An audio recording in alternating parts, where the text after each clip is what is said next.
Hello, and welcome back to Storybook Nate.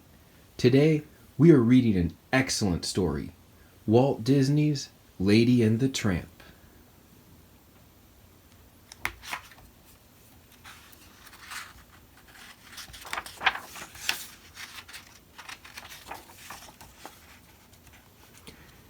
Jim Dear and his wife, Darling, were celebrating Christmas Eve.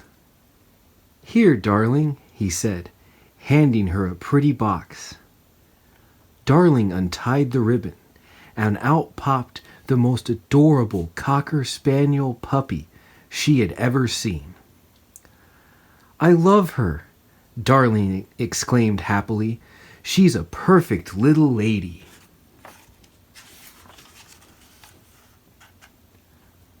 When Lady was 6 months old, Darling and Jim Dear gave her a brand new collar and name tag. "How fine you look in your new collar, Lady," Darling said. That night, as usual, Jim Dear tucked Lady into her very own basket. Lady was the princess of the household. Jim Dear and Darling loved to pamper her. They gave her special treats from the table, and they always found time to play with her. Lady was sure that she was the luckiest dog in the whole wide world. But as spring blossomed into summer, Jim Dear and Darling began to play with Lady less and less.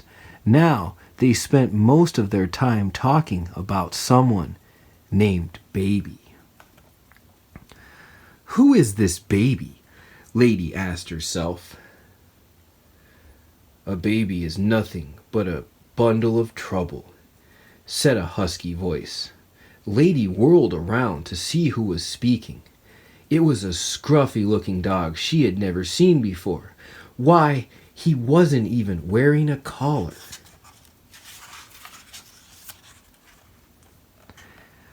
"By the way, Pidge," he said, "my name is Tramp. What's yours?" "I'm sorry," replied Lady, "but I never speak to strangers."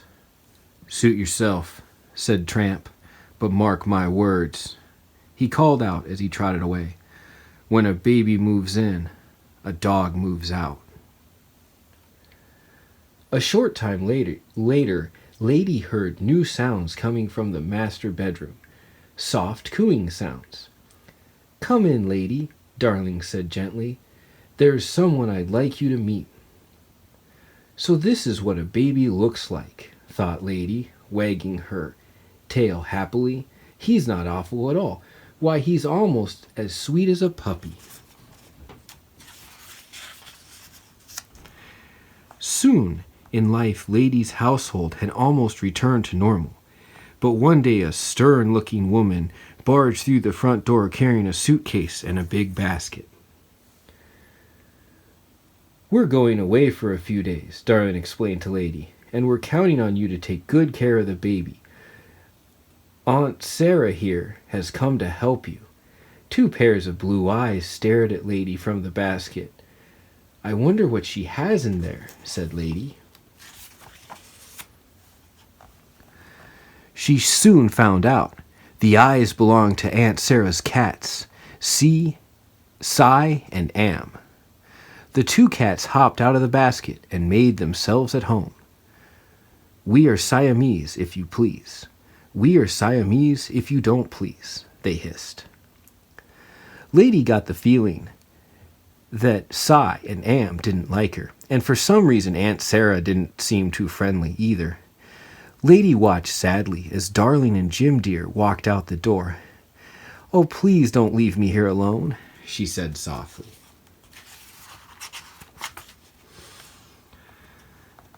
Aunt Sarah went upstairs to check on the baby. As soon as the mischievous cats saw her leave, they began to turn the house upside down. "Stop that!" Lady barked angrily. She really had her paws full trying to keep the goldfish and the canary safe from harm.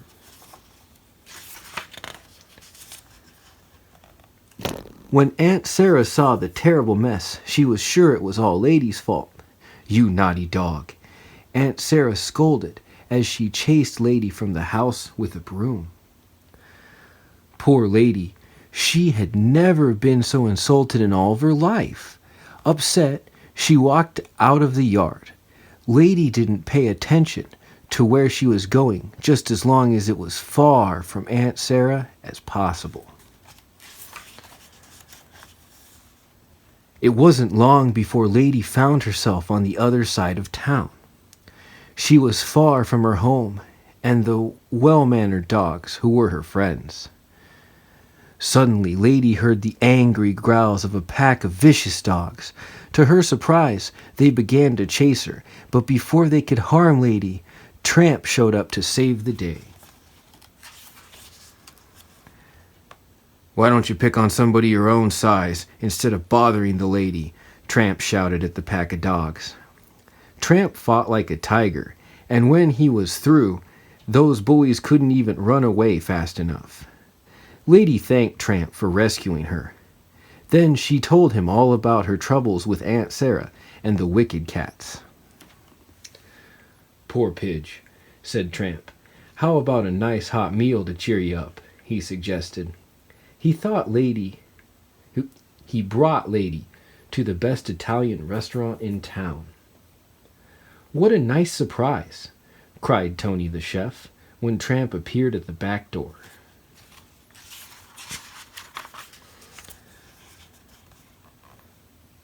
Tony was so delighted to see Tramp with such a lovely lady that he brought out a big plate of spaghetti and meatballs for the two dogs to share.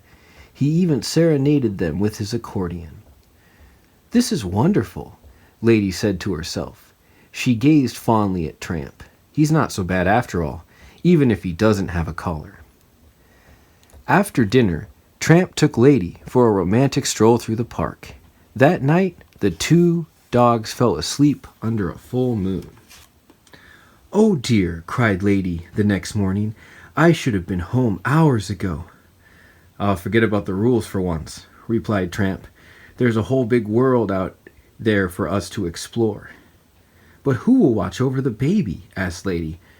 "You win," said Tramp. "I'll take you home." Their walk was quite pleasant until Tramp spotted a hen house. His eyes lit up at once. "Chickens," he cried. "Ever chase chickens, Pidge? It's fun." Before Lady could stop him, Tramp ran into the midst of the clucking hens. "Stop!" shouted Lady. But Tramp was having too much fun to stop until the owner of the hen house called the dog catcher. "Run, Lady, run!" called Tramp as he sped away. He thought Lady was right behind him, but Lady wasn't fast enough. As she rounded a corner, the dog catcher nabbed her and threw her into his wagon. Tramp had no idea what had happened to her. Before she knew it, Lady was behind bars at the city pound. She was so ashamed. "What are you in for, sweetheart?" laughed Bull, the bulldog. "Putting fleas on the butler?" Luckily, a kind dog named Boris told Lady that she had nothing to fear. "Dogs with name tags never stay here long," he explained. Sure enough, early the next morning, one of the guards came for Lady and took her home.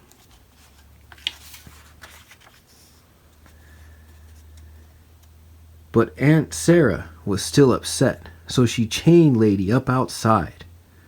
Soon Tramp, who had been searching for Lady all night, came prancing into her yard. "Pidge," he exclaimed happily. "I've never been so worried." "Don't call me Pidge," snapped Lady.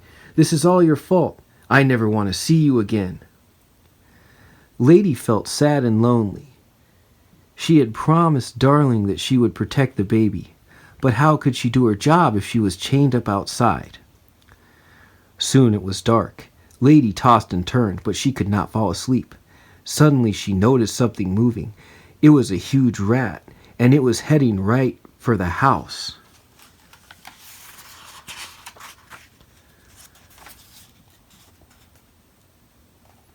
Lady watched in terror as the rat climbed to the roof and through the baby's window. "Woof, woof, woof," she cried.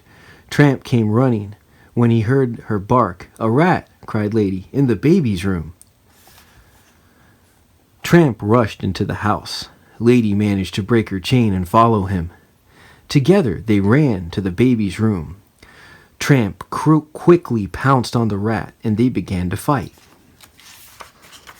Tramp and the rat rolled around on the floor, knocking over lamps and chairs.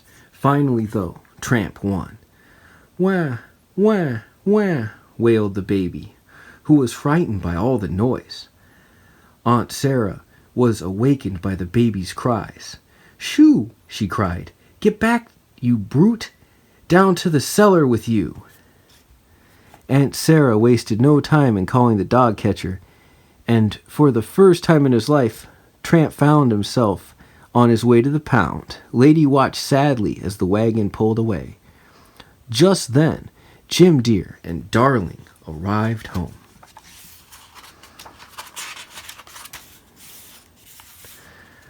"What's going on here?" asked Jim Deer.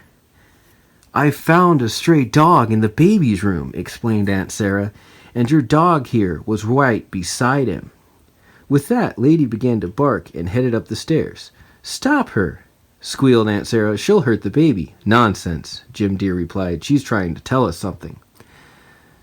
Lady led them all to the dead rat that lay hidden behind the chair in the baby's room. "Merciful heavens!" exclaimed Aunt Sarah. "Good dog," said Jim Deer, giving Lady a hug. "You did your job well, girl, just as I knew you would."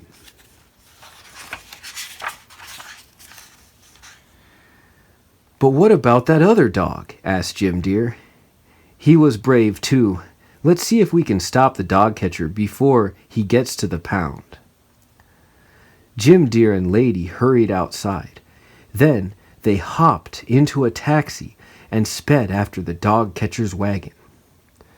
When they finally caught up with the wagon, Jim Deer explained to the dog catcher that Tramp didn't belong in the pound. "You really like this tough guy, don't you?" Jim Deer asked Lady. "Well, why don't we invite him to come and live with us?" he added. Lady smiled at Tramp. Then she wagged her tail to let Jim Deer know she thought this was a splendid idea. It took some getting used to, but Tramp grew to love being part of a family. Jim Deer and Darling grew to love him too. It wasn't long before he had a collar and a name tag of his own. When Christmas Eve rolled around again, Lady and her Tramp had some very special presents under the tree. Not one, not two, not even three, but 4 adorable puppies of their very own.